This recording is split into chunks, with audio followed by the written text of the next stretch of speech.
Xush kelibsizlar aziz ayollar. Qadamingizga Robbim Allohning hasanoti, yaxshiligi va mag'firatlari bo'lsin. Barchalarga kirgan oy sana inshaalloh xayr keltirsin. Bugun bu xonadonda ko'rishib turibmiz. Uzoqdan yaqindan qadam bosib keldinglar. Allohim bugun bosib kelgan qadamingizlarga hozir Xudoning uyini umro qilayotgan hojilar savobini ato etsin inshaalloh. Bugun ruxsat bersanglar, sizlar bilan duo haqida gaplashamiz. Islom dinida qanday duolar bizga buyurildi? Islom dinida qanaqa duo qilsak noto'g'ri deb hisoblanadi? Payg'ambarim alayhissalomning tavsiyalari bilan bugun shu xonadondan nimadir ko'tarib ketasizlar deb umid qilamiz. Payg'ambarim alayhissalom marhamat qildilar. Taqdirni hech narsa o'zgartira olmaydi. Bu yozilib bo'lgan ilmiy soxta. Magaram duodan boshqa dedilar. Taqdiringiz ona qornida 120 kunlik bo'lganda bitilar ekan. Chaqaloq hali 120 kunlik bo'lmagunicha taqdir yozilmay turar. Demak 120 kunlik bo'lguncha farzand ustida nimani duo qilsangiz Alloh taolo ijobat qilar ekan. Demak 120 kunlik bo'lganda Alloh farishtalarni qo'liga taqdirni yozib, ona batnida yotgan farzandni toliga ko'chiring deb turib amr berar ekan. Va mana shu 120 kunligimizda onamizning qornida yozilgan toliyimizdagi taqdir faqat bitta rahmat, duo bilangina o'zgarar. Bir onaizor qiblaga qarab, Allohim dardman farzandimga shifo bergin deb yalin ursa, yolvor ursa, Alloh taolo dardman farzandni taqdirini o'zgartirib, qolgan umrini shifoda, rahmatda o'tkuvchi qilib qo'yar. Bir farzand baxtsiz, onaizor yalin ursa, yolvor ursa, Allohim baxtini chiroyli qilib yozar. Faqat biza noumid bo'lmasak bo'ldi. Kimdir bitta taqillatganda Allohning eshigi ochiladi, labbay qulim deb. Kimdir 10 yil taqil. Kimdir Alloh alam shu narsaga yetishmay o'tib ketadi. Lekin har bir ishda hikmat bor, hech narsa bejiz deb bitilmaydi islom dinida. Payg'ambarim alayhissalom marhamat qilyaptilar. Alloh har biringizni jismingizga dard bergan. Dardning 70% unutmang, duo bilan tuzaladi dedilar. Faqat 30% doriga, tabibga bog'liq bo'lar ekan. Dorini zo'rini ichdim, tabibni zo'riga bordim, lekin nafini bilmadim deganlar ko'p bo'ladi. Yig'illarda o'tirib, eshitib o'tiraman ayollarning gapini. Dorini haltalab ichish mumkin. Tabibni eng zo'rlariga borish mumkin, lekin bandada shu narsaga duo bo'lmasa, tuzalish dargumon ekan. Shuning uchun bismillah deb og'zingizga solayotgan bitta dorini ham farishtalar xulosa olib turadi. Bi niyati shifo. Allohim shifo niyatida ichdim deb duo qilmasangiz, uni shifosiga yurishi yo'q. Sarvari koinot alayhissalom marhamat qilyaptilar. Duo shunaqa kuchli rahmatki, arab tilidan o'zbek tiliga duo nido, yalinish, yolvorish deb tarjima qilinadi dedilar. Va Allohning marhamati bilan biz haqiqatan yalinguvchimizni buni harakatimizdan ham bilsak bo'ladi. Mana ikkita qo'limizni ochib Allohga tilanamiz. Ber Alloh deb. Payg'ambarim alayhissalom so'rasalar qo'llarini baland ko'tarib so'rar ekanlar. Rido kiyarkanlar, ridoni yengidan muborak qo'ltiqlarini nuri odamlarning ko'zini qamashtirar ekan. Ayollargacha deyilganda, ayol ummatlarim ko'kraklarini to'sib, yelka barobarlarda qilsa yetadi degan ekanlar. Ayollar bunday qilib qilmaydi-da. Hayo bilan ko'krak to'sib qilsa to'g'ri bo'lar ekan.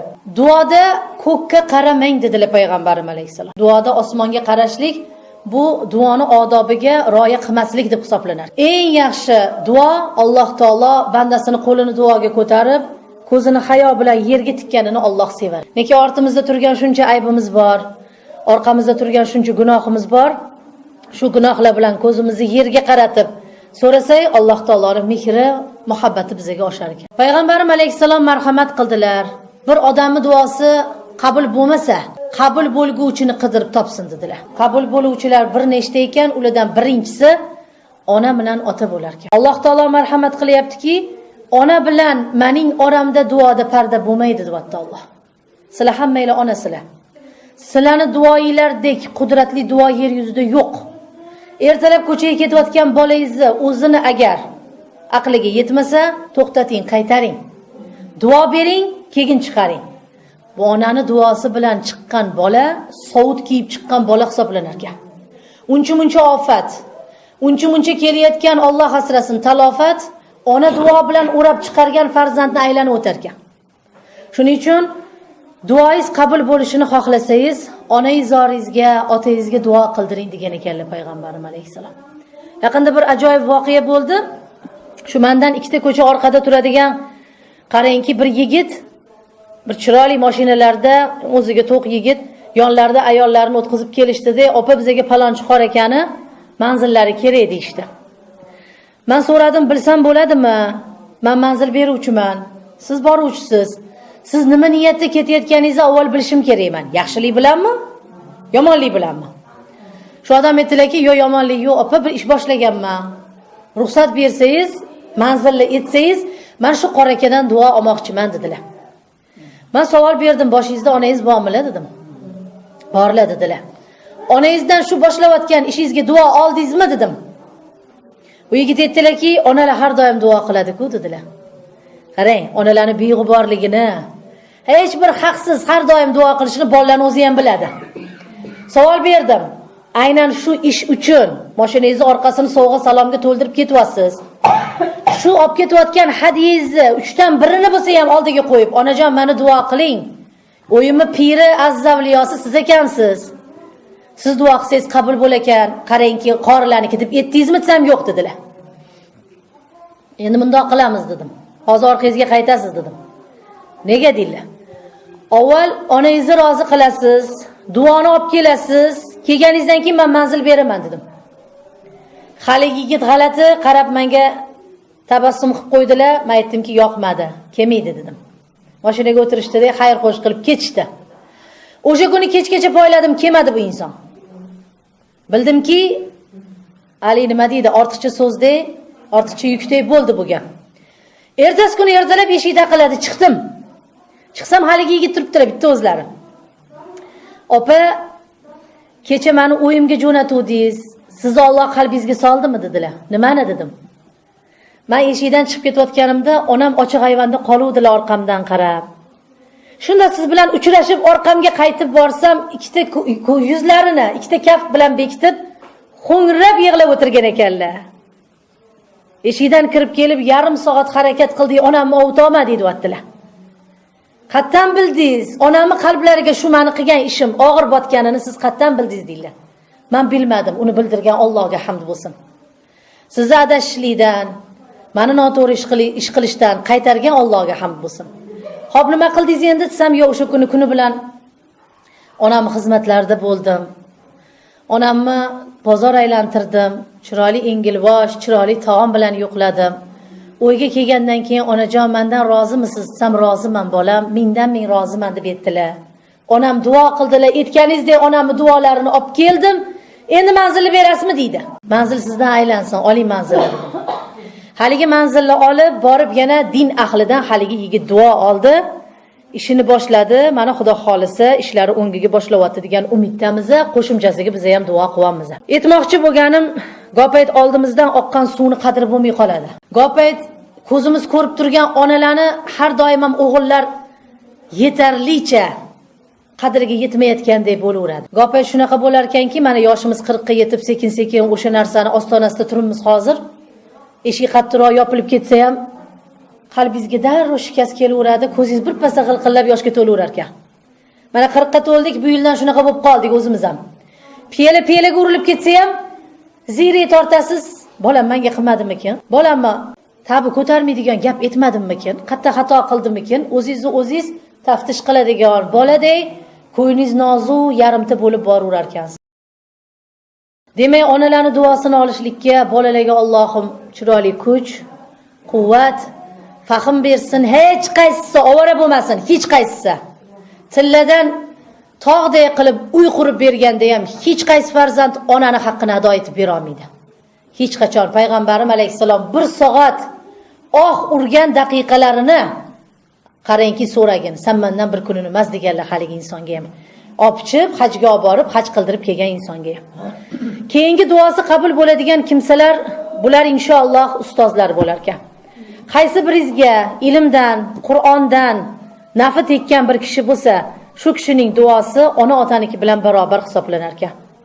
Duoyimiz qabul bo'ladigan keyingi kishi bu xasta bemor bo'lar ekan. Payg'ambarim alayhisalom aytdilar, kasal ko'rgani boring. Kasal ko'rgani borgan odamni oyoq izlari jannatda bosiladi dedilar. Kasallik qisqa o'tiras oldida va ketayotganda albatta duo talab qilasiz dedilar. Kasallik oldidan duosi turib bo'lmas ekan. Hatto shu mana ona boqayotgan, ota boqayotganlar ham, "Onajon, men ketib turibman, endi meni duo qilasiz" deb turib duoni talab qilib olish kerak. Kasalli duosini farishtalar talashib olib ketar ekan ko'kka. Va Xudoning marhamati bilan keyingi duosi qabul bo'luvchi kishi bu mazlum ekan. Mazlum kim? Mazlum degani zulm ko'rgan degan ma'noda tarjima qilinib, ko'zi yoshli inson borki, qalbi shikast odam borki, mazlum hisoblanar ekan. Mazlumni duosi shiddat bilan Alloh dargohiga ko'char ekan. Va payg'ambarimiz alayhisalom bir beva bo'lsa-ki, yetim boqayotgan, dori darmoniga yetkiza olmayotgan bir dardman bo'lsa-ki, chiroyli bir ihson berib turib, shuni haqqidan meni, ya'ni dardim bor, meni duo qiling desa, mazlumni duosini tezroq ko'tarilar ekan. Keyingi duosi qabul bo'luvchi kishi bu musofirlar ekan. Musofirlar bizning yurtda ko'proq endi buni tan olib yetish kerak. Ba'zi holatlarda mardikorchilik bilan, ustachilik bilan shug'ullanishadi. Kezi kelganda aytib ketaman, payg'ambarimiz alayhisalom usta mardikorni peshona terisi qurigunicha haqqini berib bo'lgan bo'ling. Bu mana ahli iymonli ummatlarimning amalidir degan ekanlar. Shunaqa xonadonlarni ham ko'ramizki, hoji otalarning xonadonida, hoji onalarning xonadonida ishlab ketib, haqqini oylab ololmayotgan musofirlar bor.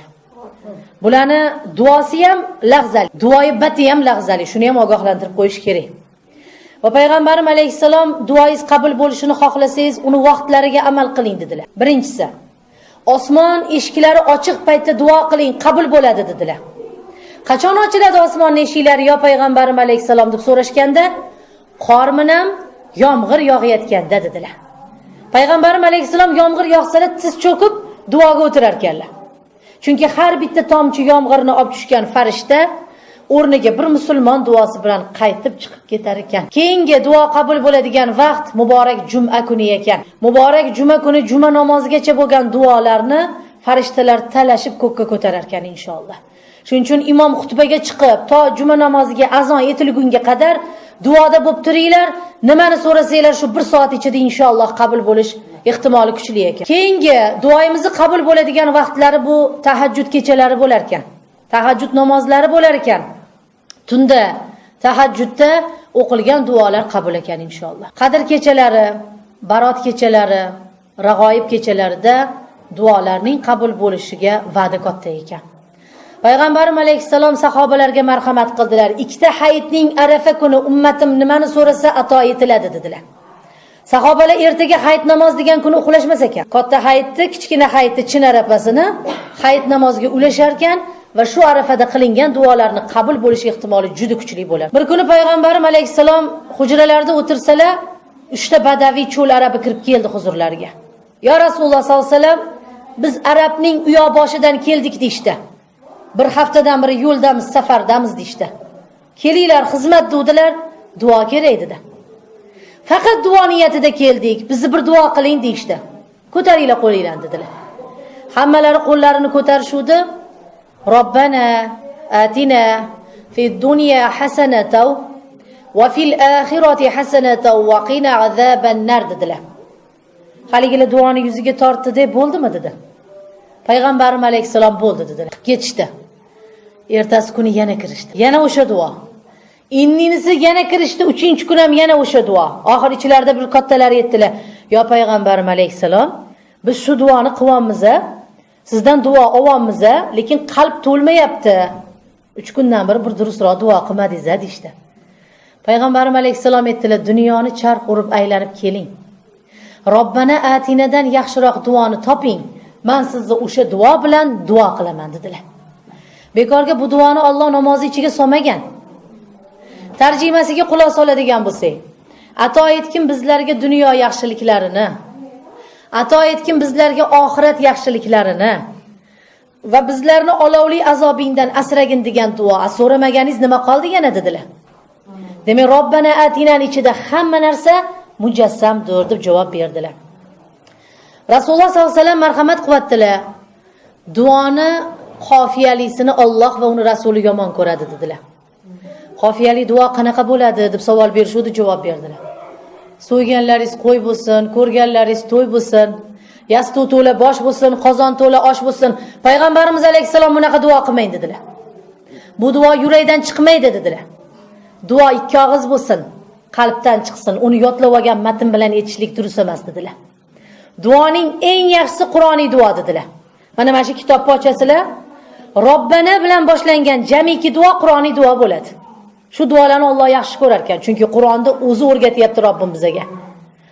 Allohumma bilan boshlanadigan duolar eng yaxshi duolar, shuni yod olishimiz kerak ekan. Bu payg'ambarim alayhisalom marhamat qildilar. Bugun kecha kunduzda sizni xizmatingizni qilib turgan kishini duo qilmas ekansiz, duoingiz ko'kka ko'tarilmaydi dedilar. Bir piyola issiq ovqatingizni pishirib olib keldi-da bir kelin. Eshik ochilib ketsa, "Voy, yopinga sovuq kelyapti" deymiz. Bir pas ochilishiga chidolmaymiz vaqti kelsa. Lekin o'sha issiq ovqatni olib kelib qo'ygan kelinni hamma ham duo qilavermaydi. Vaholanki farzandingizni o'rniga farzand bo'lib kelib, sizni uzatgan dastyor qizlaringizni o'rniga qiz bo'lib kelib turib, hovliga chiqmay, mashaqqat chekmay, issiq oshingizni ichib o'tiradigan birovni dastyor bolasini duo qilishingiz shart ekan. Qiladi-da, men ham vaqtida qilganman desak, bizani namozdagi duoyimiz qabul bo'lmas ekan. Kavushingizni to'g'rilab qo'yib, "Bujon, kavushingizni artib qo'ydim" degan navarani duo qiling. Eshikdan ikkita non ko'tarib kelyapti o'g'lingiz, albatta duo qiling. Onajon, uyingizni supurib qo'ydim, kiyimingizni yuvib qo'ydim degan kelinni duo qiling. Chunki Alloh taolo dunyoni shunaqa zanjir bilan yaratgan ekan. Meni xizmatimni qilganni men duo qilsam, meni duoyimni ko'kka ko'tarar ekan Alloh. Umsam yo'q ekan. Hazrati Musa alayhisalom bir qarangki, tog'da turib, Tur tog'ida Allohga rozi etishib tursalar, Allohdan amr bo'pti. Amrni ko'ring qanaqaligini. Allohim menga bir ibrat ko'rsatgin, bir hikmat ko'rsatgin deyilsa, falon tog', falon qishloqni topib boring, ibrat sizga o'sha joyda debdi Allohim. Haligi joyga Musa alayhisalom qidirib topib kelsalar, Xudoning qudrati bilan eshikni taqillatsalar, bir zaif eshikni ochibdi, ayol. "Ey ayol" debdilar, "Men payg'ambaring Musa alayhisalom bo'laman. Seni o'yingda ibrat bor ekan, Alloh menga shuni buyurdi" debdilar. "Bilmadim. Ey Musa alayhisalom, boshimiz ko'kka yetdi. Kiring, ichkari xonada jufti halolim borlar. Kirib so'rayinchi u kishi bilarmikinlar, nima ibrat borin" debdilar. Xudoning qudrati bilan Musa alayhisalom ichkari xonaga kirib, ne ko'z bilan ko'rsinlarki, to'shagiga mixlanib yotgan bir erkakni ko'ribdilar. Haligi joyda Musa alayhisalomni salom berib, o'rinda yotgan erkak ko'zdan yosh oqib turib aytibdilar: "Ya Musa alayhisalom, 40 yildan beri yotaman. 40 yildan beri til bor, zabon bor, oyoq qo'l yo'q. Xudo yaratganda o'rnimdan turib ridoyingizni ko'zimga surib ko'rishgan bo'lardim, lekin yaramayman" dedibdilar. Musa alayhisalom zarari yo'q deb tepalariga kelib o'tirib, so'rashib, istashib bo'lgandan keyin aytibdilar: "Sizni o'yingizda hikmat bor ekan, Alloh buyurdi." Hikmat nima deganlarda haligi odam yig'lab yorib aytibdiki, 40 yildan beri Xudodan bitta narsani duo qilib so'rayman, lekin Xudoyim hali mustajab qilganini bilmayman debdilar. "O'rtaga tushing ey payg'ambar alayhisalom, so'rab bering, duoyim qachon mustajab bo'ladi" deb so'rabdilar. Shuni eshitib turgan Musa alayhisalom Xudoga rozi etib Allohdan tilab so'rasalar, Allohdan javob kelibdi: "Ey Musa alayhisalom, bu bandamning duosi qabul bo'lmagan, bo'lmaydi ham" debdi Alloh. "Nega Robbim? Nima qilib g'azabingni keltirgan bu bandang?" deb savol bersalar, 40 yildan beri ostona hatlab ko'chaga chiqmaydigan, tegini yuvib tozalab birovga isini ko'rsatmaydigan, og'zidagi luqmasini chaynab halqumiga soladigan ayoli bor. 40 yildan beri to'y hashamni, ona ota jigarini bilmaydi bu ayol. Lekin hali biron marta bu xotinni duo qilgani yo'q debdi Alloh. Duo qilmasa ekan, duosi ko'tarilmaydi debdi Xudoyim. Buni biz bilishimiz kerak. Qarang, birovni majburiyati qiladi deyishlik noto'g'ri ekan. Qilgan mehnatiga rahmat etishlik, salomat bo'ling, bolangizdan qaytsin deyishlik hammamizga taalluqli bir ibrat ekan.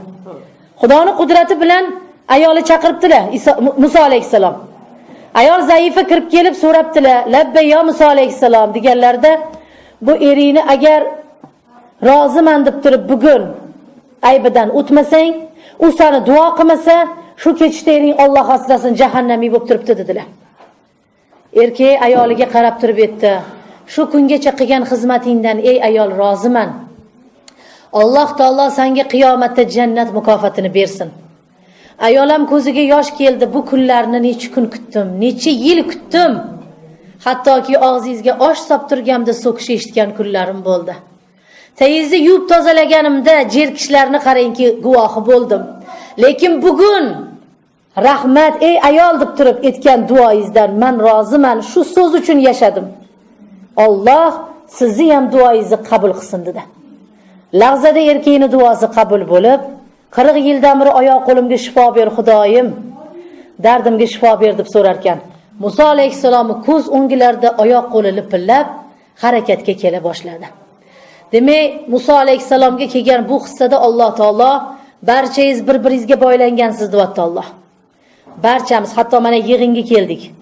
Choynakda choy olib kelib qo'yapti hozir yoshlar oldinglarga. Mana shu olib kelib qo'ygan choy uchun ham u majbur emas, unga farz emas bizning xizmatimizni qilish. Lekin yaxshilik qilib, mezbon bizni qo'ynimizni ovlab turibdi. Oldimizga qo'yib ketgan choynagi, ro'parangizga qo'yib ketgan yarim kosa issiq ovqat uchun quruq qaytarmang. Duoingizni qabul bo'lishini xohlasangiz, salomat bo'ling deb qo'ying. Farishtalar amin desa, u kishi sog'liqqa, siz duoingiz qabul bo'lish rahmatiga erishib qolasiz.